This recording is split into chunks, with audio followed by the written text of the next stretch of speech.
నెల్లూరు పెన్నా నదిలో 14 మంది చిక్కుకున్నారు. పేకాట కోసం రాత్రిపూట నది ప్రాంతానికి వెళ్లారు. ఇంతలోనే సోమశిల నుంచి నీటిని విడుదల చేశారు. ఒక్కసారిగా వరద ప్రవాహం పెరిగిపోయింది. బయటకు రాలేక భయంతో కేకలు పెట్టారు. అధికారులకు సమాచారం ఇచ్చారు. స్థానిక నేతలు అందరినీ క్షేమంగా రక్షించినటువంటి పరిస్థితి ఉంది. 6 గంటల పాటు రెస్క్యూ ఆపరేషన్ జరిగింది.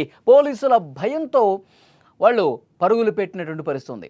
నెల్లూరు పేకాట రాయిళ్లకు అర్ధరాత్రి చుక్కలు కనిపించాయి. జూదం ఆడేందుకు వెళ్లి ప్రాణాలను రిస్కులో పెట్టారు. అధికారుల చొరవతో అంతా క్షేమంగా బయటపడ్డా కాసేపు మాత్రం జూదరులకు చెమటలు పట్టాయని చెప్పాలి. అసలు ఏం జరిగిందంటే నెల్లూరు భగత్ సింగ్ కాలనీ వద్ద పెన్నా నదిలోకి గత రాత్రి 14 మంది పేకాట రాయుళ్లు వెళ్లారు. నది మధ్యలో సెటప్ చేసుకున్నారు. అంతా రెడీ అయింది. జోరుగా ఆట సాగుతున్న సమయంలో అసలు కథ మొదలైంది. అక్కడ సోమశిల డ్యాం నుంచి నీటిని విడుదల చేసిన క్రమంలో ఒక్కసారిగా వరద ప్రవాహం పెరిగింది. చూస్తుండగానే నదిలో చిక్కుకుపోయారు. ఎటు వెళ్ళలేని పరిస్థితి నెలకొంది. దీంతో ముక్కలను అక్కడే వదిలేసి కేకలు వేయటం మొదలుపెట్టారు.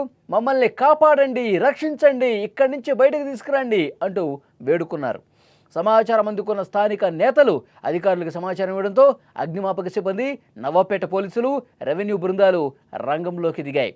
నిచ్చెన ఏర్పాటు చేసి వాళ్ళని రక్షించారు. ఆ నిచ్చెన సాయంతో వాళ్ళు ఏ విధంగా పైకి వస్తున్నారు స్క్రీన్ మీద కూడా మీరు చూస్తూ ఉన్నారు. పోలీసులు, అగ్నిమాపక దళం అక్కడ రెస్క్యూ చేసి ఒక నిచ్చెన సాయంతో వాళ్ళందరినీ సురక్షిత ప్రాంతానికి పైకి తీసుకొస్తున్నటువంటి దృశ్యం మీకు కనిపిస్తుంది. 14 మంది పేకాట రాయుళ్ళు దర్జాగా పేకాట ఆడుతున్న సమయంలో ఒక్కసారిగా వాటర్ వచ్చేసి వాళ్ళని ఒక కుదిపేసింది. ఇంకా ఈ రాత్రే మనకి చివరి రాత్రి, ఇక ఇవాళ మనం ఆడుకున్న పేకాటే ఇక చివరి ఆట అని చెప్పి వాళ్ళు భావించారు. ఇక భయంతో వణికిపోయారు. తమకు తెలిసిన వాళ్ళకి ఫోన్లు చేశారు.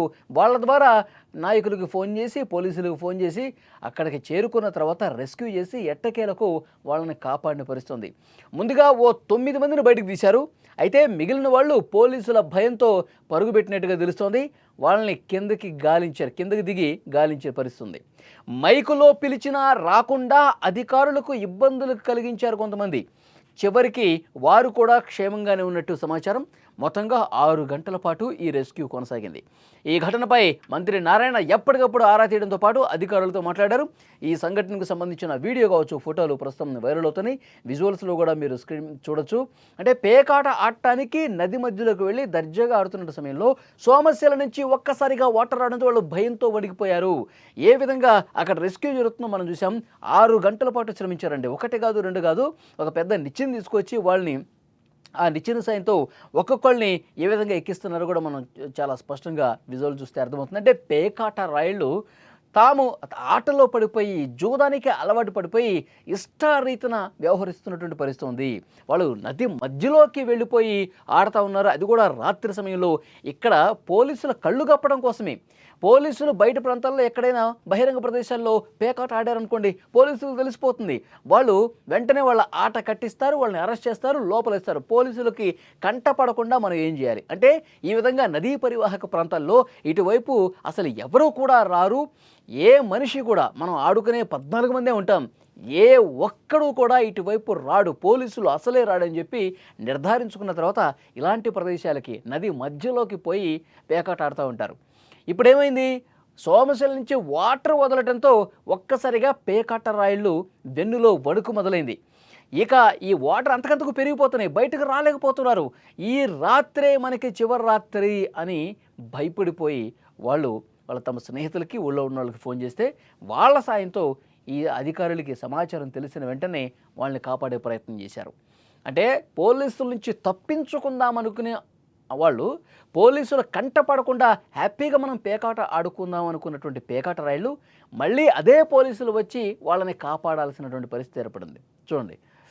సో డెఫినెట్గా పేకాట రాయిలు కొంతమందిని అదుపులోకి తీసుకున్నారు. వాళ్ళకి స్ట్రిక్ట్గా వార్నింగ్ కూడా ఇచ్చినట్టుగా తెలుస్తుంది.